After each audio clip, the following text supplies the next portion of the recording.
Kakawi ka lang at syempre mabilis ang video lang to guys. Mag-unbox tayo ng Osmo Pocket 3. Let's go! Ngayon lang ako bumili nito kasi nisipag ako mag-vlog. Nakikita nyo diba? Nag-vlog na ako.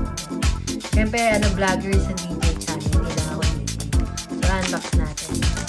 Ano to? Dugod pawis. Pinambili na ito. Kasi, hindi yan lang. Tsaka, para maganda na rin yung video. Ngayon lang ako bumili ng camera kasi pwede namang cellphone. May DJI na tayo. At may kasama yung SD card.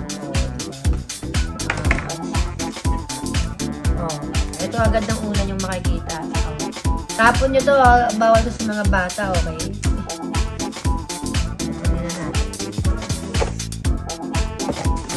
Ito na siya. Ito na yung mabigat. Siyempre, meron tayong mga sticker. Tapos, may manual tayo. Guide. Tapos, meron ito. Daming papeles. So, may manual tayo. And safety guidelines. Quick start.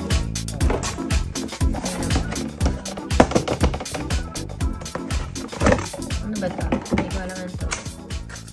Ito muna, buksan natin.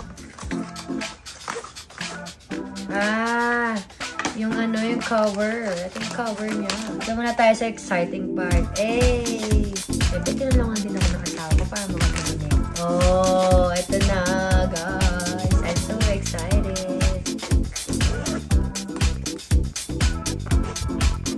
Oh, unboxing. Ito yung pang-extend sa battery. Ito yung pag-extend pa pag ginawakan mo na yung meron din. Ito. Yung ganun. Stand. Ito yung pang-stand. Oh, ito na.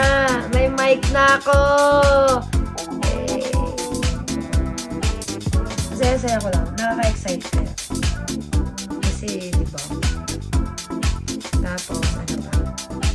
Ito yung sa mic. Ayun. Yung parang nilalagay na mabaldog. Meron ulit na ito. Tapos ito ba?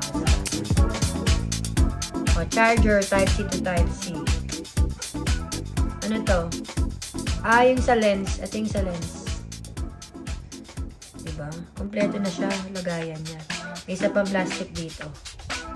Ay, hindi ko alam ito eh. Magnet para sa mic. Ito yung pang mic eh. Oh. Oh, diba? Oh, ayan oh. Ayan oh. Ayan oh. Oh. Pag gusto nyo i-magnet yung mic nyo sa katawan nyo. O kung saan man part nyo gusto ilagay yung mic. Ayan. And then, ito na. Ang exciting part. This one. Meron na tayong DJI Osmo Pocket 3. Ayan na. Ang ganda nyo. Ito yung dito siya niyala. Ayan. So, syempre, magbababay na ako kasi kakaliputin ko pa siya. Ito na ang DJI Osmo Pocket 3. Meron na tayong pang vlog talaga. So, I'm so excited. Kaya abang-abang kayo sa mga